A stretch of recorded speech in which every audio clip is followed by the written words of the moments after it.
Hebrews 11. Faith shows the reality of what we hope for. It is the evidence of things we cannot see. Through their faith, the people in days of old earned a good reputation.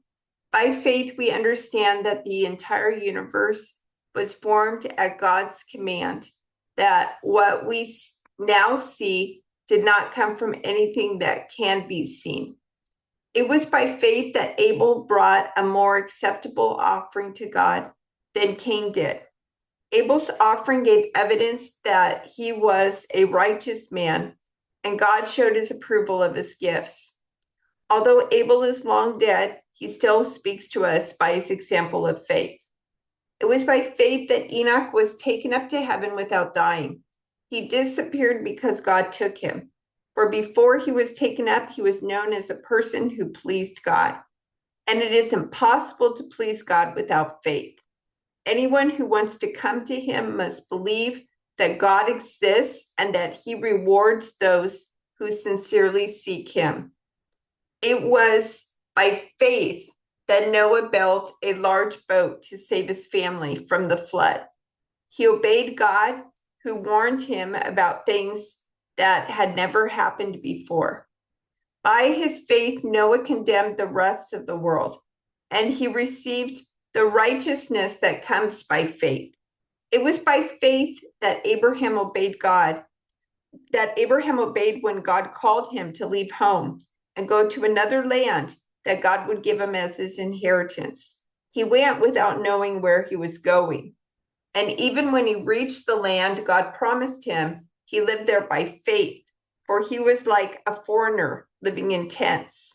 And so did Isaac and Jacob, who inherited the same promise. Abraham was confidently looking forward to a city with eternal foundations, a city designed and built by God.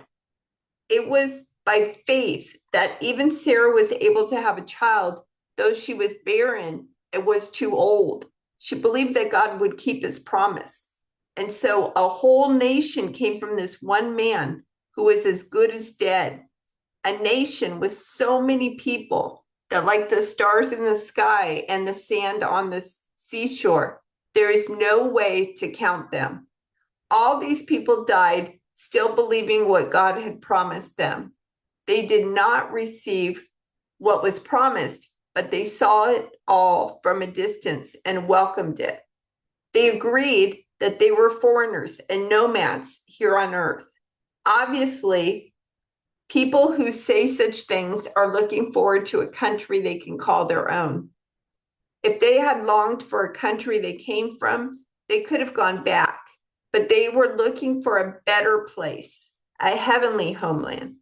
That is why God is not ashamed to be called their God, for he has prepared a city for them. It was by faith that Abraham offered Isaac as a sacrifice when God was testing him. Abraham, who had received God's promises, was ready to sacrifice his only son, Isaac, even though God had told him, Isaac is the son through whom your descendants will be counted. Abraham reasoned that if Isaac died, God was able to bring him back to life again. And in a sense, Abraham did receive his son back from the dead. It was by faith that Isaac promised blessings for the future to his sons, Jacob and Esau. It was by faith that Jacob, when he was old and dying, blessed each of Joseph's sons and bowed in worship as he leaned on his staff. It was by faith that Joseph, when he was about to die, said confidently that the people of Israel would leave Egypt, and he even commanded them to take his bones with them when they left.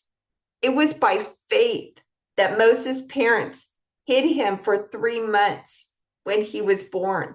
They saw that God had given them an unusual child, and they were not afraid to disobey the king's command. It was by faith that Moses, when he grew up, refused to be called the son of Pharaoh's daughter. He chose to share the oppression of God's people instead of enjoying the fleeting pleasures of sin.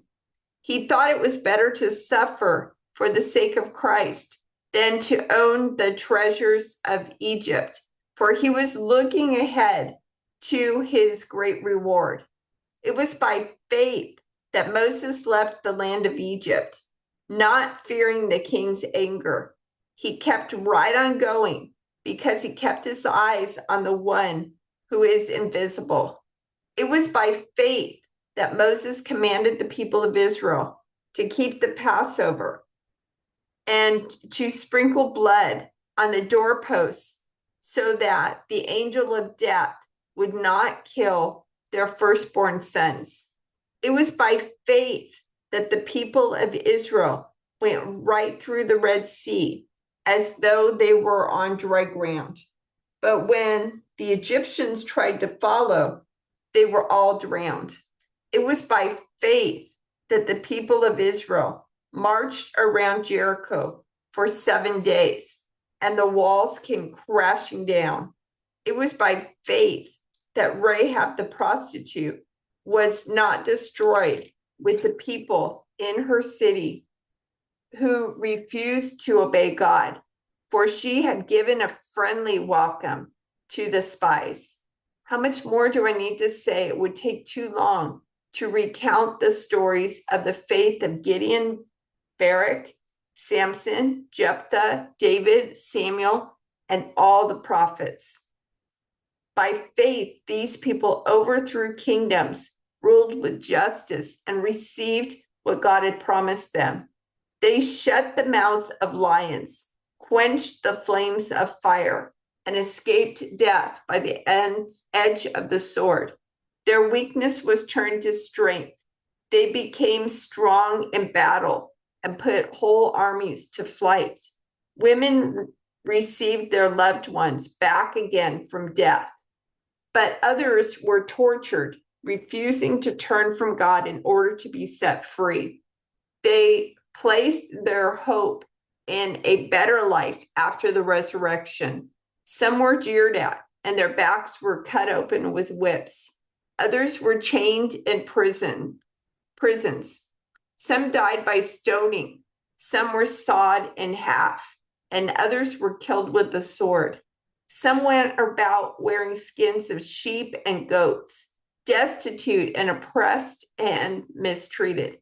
They were too good for this world, wandering over deserts and mountains, hiding in caves and holes in the ground.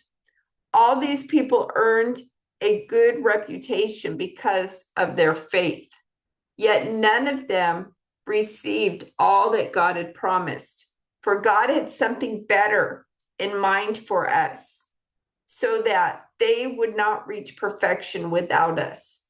Therefore, since we are surrounded by such a huge crowd of witnesses to the life of faith, let us strip off every weight that slows us down, especially the sin that so easily trips us up, and let us run with endurance the race God has set before us.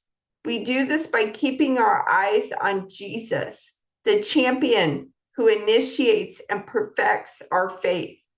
Because of the joy awaiting him, he endured the cross, disregarding its shame. Now he is seated in the place of honor besides God's throne. Think of all the hostility he endured from sinful people. Then you won't become weary and give up. After all, you have not yet given your lives in your struggle against sin. And have you forgotten the encouraging words God spoke to you as his children? He said, "My child, don't make light of the Lord's discipline, and don't give up when he corrects you. For the Lord disciplines those he loves, and he punishes each one he accepts as his child." As you endure this divine discipline, remember that God is treating you as his own children. Whoever heard of a child who is never disciplined by its father? If God doesn't discipline you as he does all of his children, it means that you are illegitimate and are not really his children at all.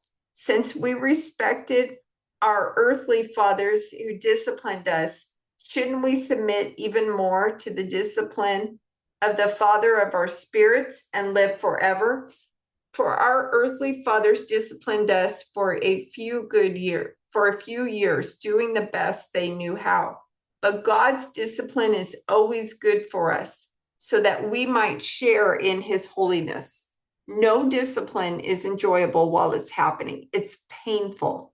But afterward, there will be a peaceful harvest of right living for those who are trained in this way. So take a new grip with your tired hands and strengthen your weak knees. Mark out a straight path for your feet so that those who are weak and lame will not fall but become strong. Work at living in peace with everyone and work at living a holy life. For those who are not holy will not see the Lord. Look after each other so that none of you fails to receive the grace of God. Watch out that no poisonous root of bitterness grows up to trouble you, corrupting many. Make sure that no one is immoral or godless like Esau, who traded his birthright as the firstborn son for a single meal. You know that afterward, when he wanted his father's blessing, he was rejected. It was too late for repentance, even though he begged with bitter tears. You have not come to a physical mountain, to a place of flaming fire, darkness, gloom, and whirlwind, as the Israelites did at Mount Sinai. For they heard an awesome trumpet blast and a voice so terrible that they begged God to stop speaking. They staggered back under God's command. If even an animal touches the mountain, it must be stoned to death. Moses himself was so frightened at the sight that he said, I am terrified and trembling. No, you've come to Mount Zion, to the city of the living God, the heavenly Jerusalem, and to countless thousands of angels in a joyful gathering. You have come to the assembly of God's firstborn children, whose names are written in heaven. You've come to God himself, who is judge over all things. You have come to the spirits of the righteous ones in heaven, who have now been made perfect. You have come to Jesus, the one who mediates the new covenant between God and people, and to the sprinkled blood, which speaks of forgiveness instead of crying out for vengeance like the blood of Abel. Be careful that you do not refuse to listen to the one who is speaking. For if the people of Israel did not escape when they refused to listen to Moses, the earthly messenger, we will certainly not escape if we reject the one who speaks to us from heaven. When God spoke from Mount Sinai, his voice shook the earth. But now he makes another promise. Once again, I will shake not only the earth, but the heavens also. This means that all of creation will be shaken and removed, so that only unshakable things will remain. Since we are receiving a kingdom that is unshakable, let us be thankful and please God by worshiping him with holy fear and awe. For our God is a devouring fire.